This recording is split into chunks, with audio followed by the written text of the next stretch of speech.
I hope you're having a lovely day today. I wanted to share with you some of my more recent thrift finds.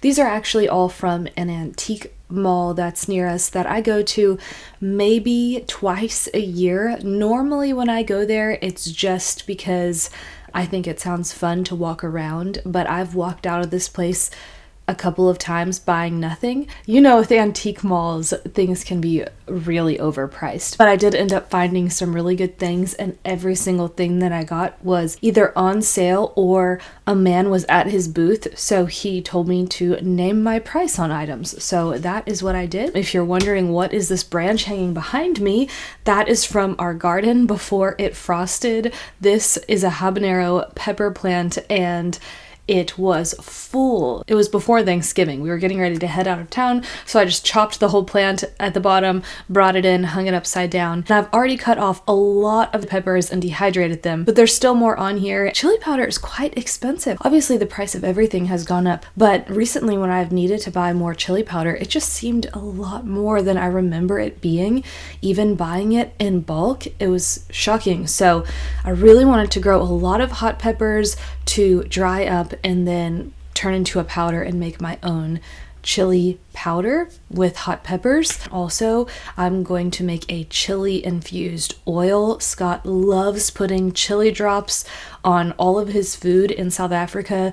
We know someone who makes chili oil, and so we took inspiration from them, and we're going to make our own chili oil, which is just chopped up or powdered chili or any pepper powder that's hot, infuse it into olive oil for a while, and then you can strain it or not strain it, and then just use a dropper, and then he can drop it on the food. So that is the plan. I just haven't gotten to that. So it's still hanging in the window, still drying out until I can get around to it. I also do want to point out that if you have been looking to buy organic clothing, Pact has a huge clearance sale happening in the women's section. I bought 3 dresses from them. 2 are my favorite long gauzy cotton dresses, and then 1 is a knee-length wrap dress that looks a little bit fancier. They had it in green in my size, and I've never tried that style of dress, but that color green I feel is my color palette, so I went ahead and bought that.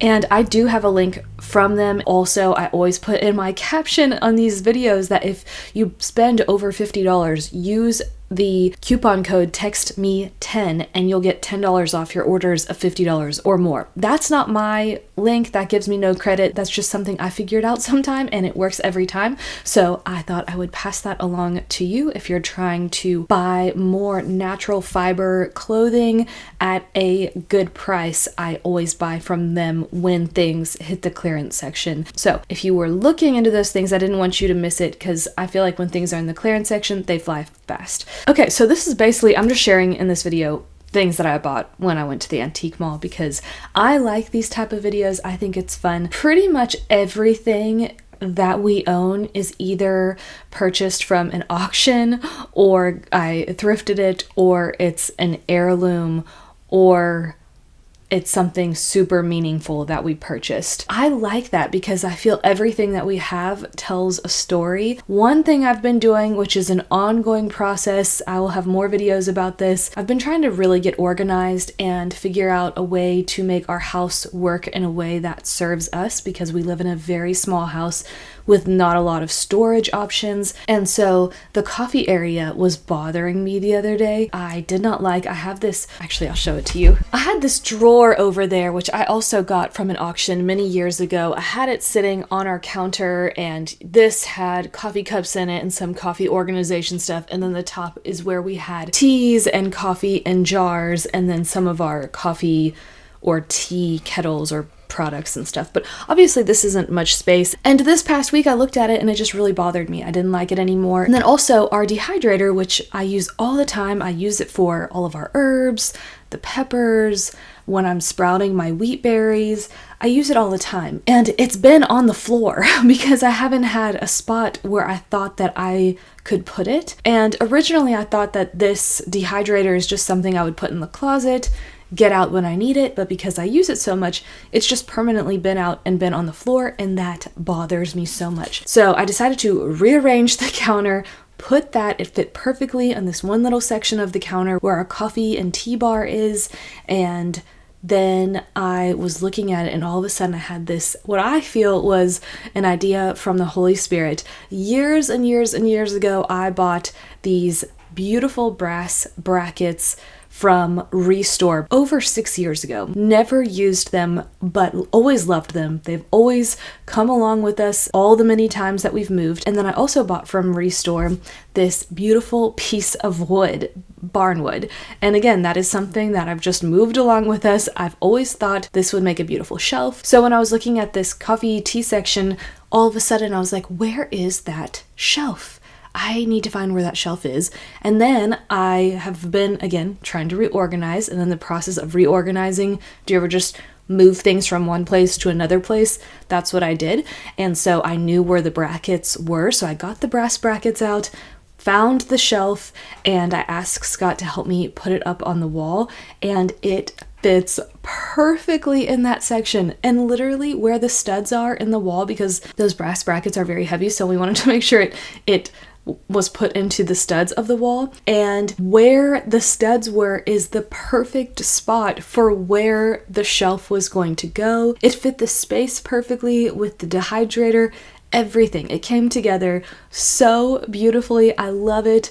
And Scott loves it too, and so I feel like we have a refresh of our tea and coffee area, and it's so delightful. I love when things come together like that, and that's why when you see things that you like for super cheap, just buy them if you can afford it in that season. Sometimes you have to say no to certain things, but if it's super cheap and you don't know what you're gonna do with it, but you have a vision that one day you'll use it, buy it, and then it's so fun to see things come together. And so that's kind of what happened with when I was at the antique mall. There were things that were just so beautiful, and the price was good, so I couldn't pass it up. So I'm going to share with you all of the things that I got. Starting with this copper watering can. This is the booth that I stopped at first, and the man who owned the booth was there. First, I thought it was a bell, but then when I went up to it, I was like, it is a copper watering can. It is real copper, and it is beautiful.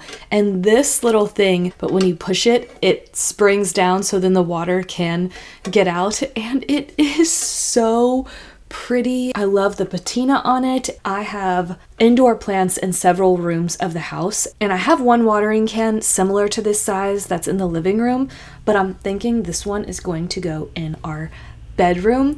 And he had it marked for $30. So I said, what would you do for the watering can? And he said $20. And $20 is quite a bit expensive, but after he walked away, I looked it up to see how much a copper watering can is, and they were in the 60s, and I couldn't find any that looked like this. We've done so much antique shopping, auctioning, and I've never seen a watering can anything like this style. And so I was like, you know what, for $20, I'm gonna get it because this is beautiful and I will use it. And beautiful things just bring me joy, and especially when they're functional, because then it's decorative and useful. So I got that for $20. The same booth, he had this meat hammer, and I currently have a wooden meat, you call it a meat hammer? I feel like I'm saying the wrong thing. Meat tenderizer, that's what it is. And he had it marked for 10. I asked if he would do 5, and he said yes. And I just think this feels so cool. Someone obviously made it out of an old bolt and then cut into it and then put a metal rod on it. So this thing is super, super heavy, handmade, and I just loved it. I was so drawn to it. I love the way it feels. It's very primitive, it's well made, and I loved it. So for $5, I had to get it. And then the last thing from that man, I got this sifter. I grew up with my mom having a sifter like this, and I don't have one. So for my fresh milled flour, when I sift it, I have a normal sifter or strainer, and then from Breadtopia, 2 handheld mesh sifters. This I just think is so cool. It's vintage, it's clean, it works really well. So yeah, had to get that. He had it marked at 10. I asked him if he would do 5 and he said yes. So when I was home for Thanksgiving, every year for Thanksgiving, a town near us does their Christmas festival that weekend after Thanksgiving. So my mom and I always go because there is a shop there that we love. They used to be an alpaca farm, so they sell all kinds of different alpaca products and then other Christmassy things, and it's just one of those cute old-fashioned shops that's really fun to look around and beautiful. Well, they sell alpaca products, and I in the past have bought yarn from them and have bought socks from them, and Scott currently has plenty of socks because usually I buy him a pair of socks there every year. This year I was like, I want some socks for myself to wear to bed. And then I bought a pink fluffy pair that I love. I am addicted to them. I wear them nearly every night that I can when it's cold, and it's so cozy, and they are 80% alpaca, which is a lot, and then I think 20% nylon, which gives the stretch. And then I also bought another pair of gray socks that are more like daytime socks that you can wear with your shoes. And then I thought, because they're a dark gray, Scott and I could both wear them if we needed them, because it's really nice to have nice wool warm socks in the winter. Those were $28 and $30 from that shop.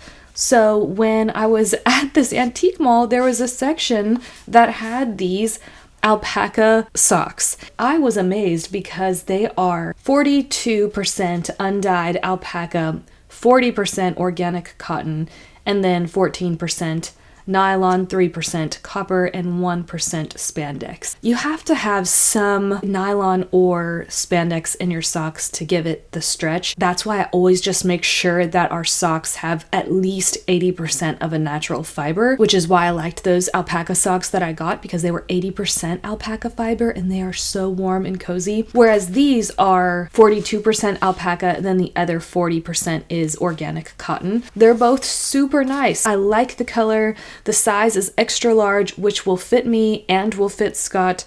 I don't mind my socks on the bigger side, especially in the winter. They were marked $18, but the whole booth was 20% off, so I got them for a little over $12. Next up, I got these wall brackets that are iron. I recently saw a photo of someone's chicken coop, and they had these iron hooks, and that's what they hung the chickens' water and food from. We have a couple of different style waterers for our chickens, and then we also have bought one of those waterers that prevents the water from freezing in the winter. And the problem that we found with that is the cord is in the way, and so I've had in my mind that I need to find something to sort that out. And so I saw these two brackets, and they were marked for $10. The whole booth was 20% off, so it was $8.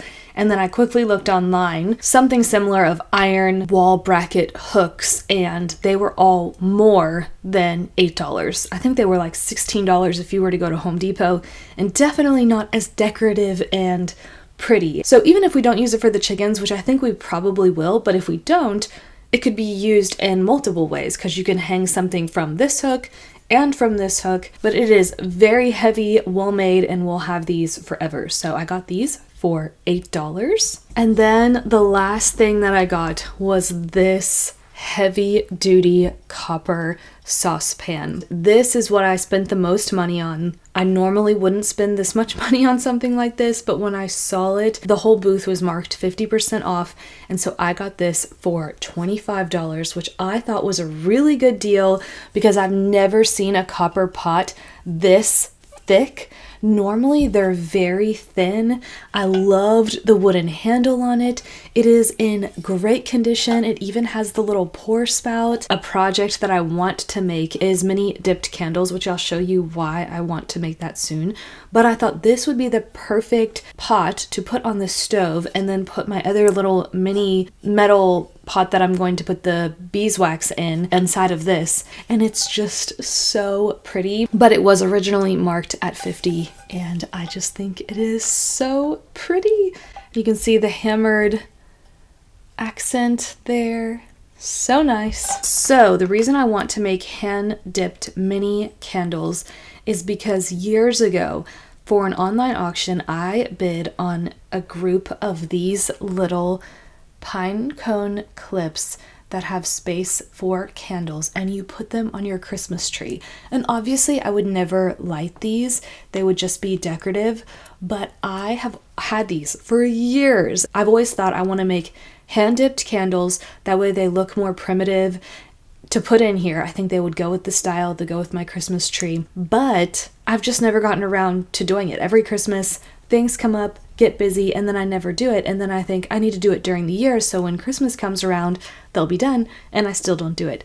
So this is the year I'm going to do it. So I have a whole bunch of these and I just think they're so cute. I have two different waxes. I have Hobby Lobby had white beeswax on clearance, $5 a block. So I have two of those blocks so I could use that.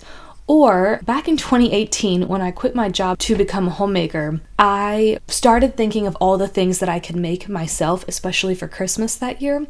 So I bought a whole bunch of supplies to make candles to give as Christmas gifts.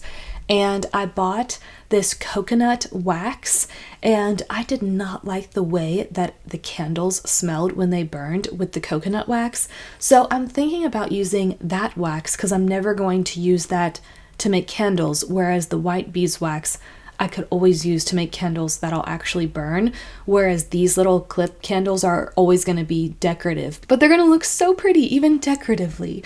So I'm very excited about that. Before people comment and say, please don't light those candles on your Christmas tree, I will not be lighting candles on my Christmas tree. They will always just be for decoration, and I think they're going to be very pretty. And that is everything that I got. I hope that you enjoyed this video, and I hope that you have a wonderful rest of your day.